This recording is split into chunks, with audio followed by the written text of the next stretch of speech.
देखते रहिए Bharat 10 news. Zydus company के वर्करों ने कंपनी खोलने की मांग की।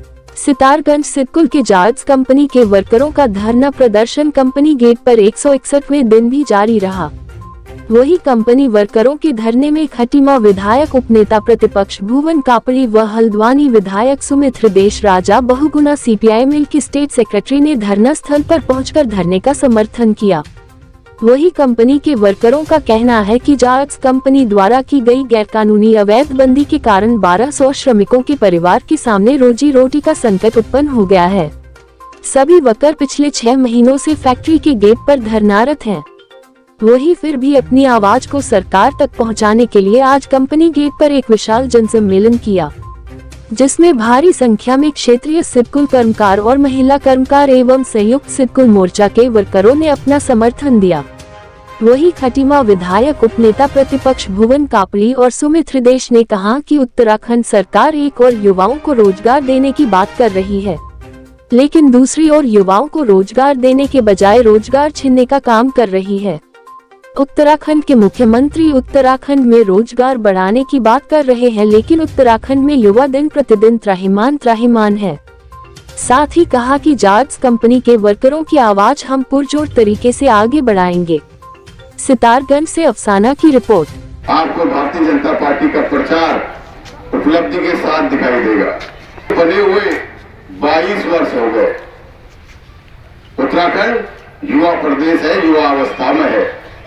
युवा मुख्यमंत्री इस बात का ढकोसला जोरों से पूरे प्रदेश भर में द्वारा प्रचारित किया जा रहा है, लेकिन दुर्भाग्य इस बात का है कि युवा मुख्यमंत्री है, युवा सरकार है, युवा प्रदेश है और युवा सड़कों पर बेरोजगार धरना दे रहा है बैठा हुआ।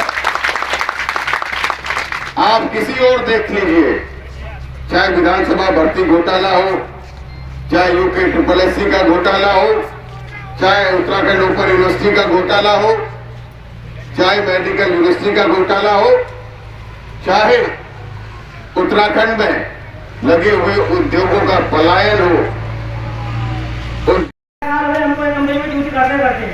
हमको पता नहीं चला ज्यादा दिन हम ज्यादा रहा है जून के बाद में कंपनी बंद कर दी।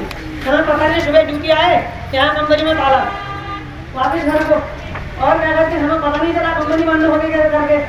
तो उस दिन से हम लोग क्या करते रात दिन आ रहे हैं बच्चों को लेकर। 5-6 महीने हो गए हमारा किराया देना है, दुकानों का हो गया पैसा वापस करना है। तब मालिक भी कह रहे हैं कमरा खाली करो, कहाँ को जाए। सरकार में फिर भी वो नहीं है, आप लोगों ने हमारा साथ देना है। 1200 पानी होना चाहिए, हम गरीब हैं तभी हमारा साथ नहीं हो रहा है। क्यों? अगर देखो क्या कहते नेता लोग हमको लेकर तुम जीते हो, वही वो सभी लोग क्या कहते हैं गरीब जनता से इतने लोग हम लोग के बन के तुम हो, तुमने हमारे साथ देना है। और सभी लोगों ने कांग्रेस की गाड़ी नाम क्या कहते हैं बीजेपी कर रही हूँ, सभी लोगों ने क्या कहते हम जनता लेके आप लोग सपोर्ट और सभी हमारे कंपनी को लाभ करके खोलना चाहिए। दूध का दूध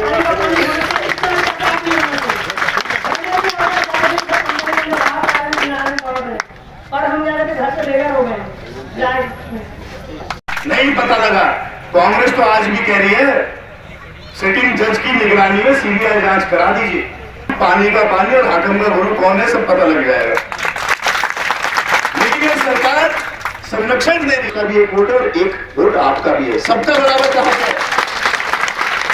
जब हम अपना वोट डालने जाते हैं एक्सपर्ट बन गए, क्योंकि इन्हें पता है धार्मिक उन्माद फैलाकर समाज में बंटवारा कराकर आसानी से हमें भलाई मिल रही है। तो ना हमें विकास कार्य करने हैं, ना हमें श्रम कानूनों में सुधार लाना है, संबंधित कोई विषय गंभीरता से लेना है, ना कोई ज्वलंत मुद्दे उत्तराखंड की जल जंगल जमीन नहीं है, इसके संरक्षण के लिए कोई कदम उठाना है। तो अवश्य बहुत बड़ी प्रताड़ना आज उत्तराखंड राज्य के युवा। और देखिए आप लोग तो के साथ पूरी अपनी तन्मयता के साथ इतने वर्षों से यहाँ कार्यरत थे, आपको यहाँ सड़क पर बैठा दिया और कॉम्प्लेन बिल्कुल नहीं पता नहीं कौन से राज्य में भेज दिया वहां बनने के लिए। अब कंपनियां हैं, इनमें एक चीज और खास बात है, जो काम इनके यहाँ होता है वो दूसरे असेंबली लाइन इस यहाँ पे शेड्यूल में कोई ऑप्शन अवेलेबल हो कि साहब हम दूसरी जगह चले जाते हैं और हमें शीघ्र एकदम काम मिल जाएगा।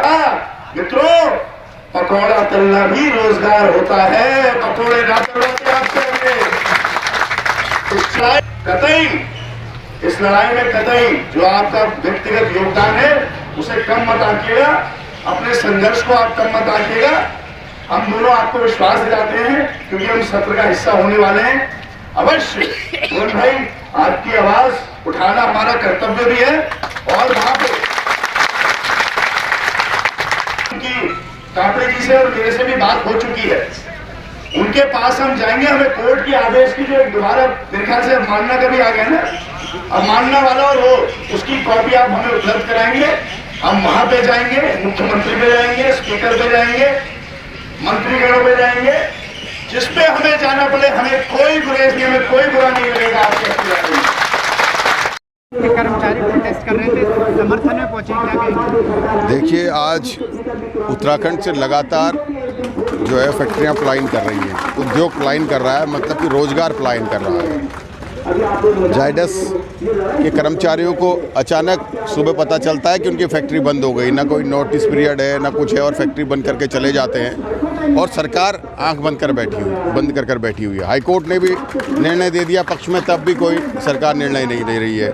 इसके साथ ही माइक्रोमैक्स है, HCL है, HP है, बड़े बड़े नाम उत्तराखंड से लगातार पलायन कर रहे हैं।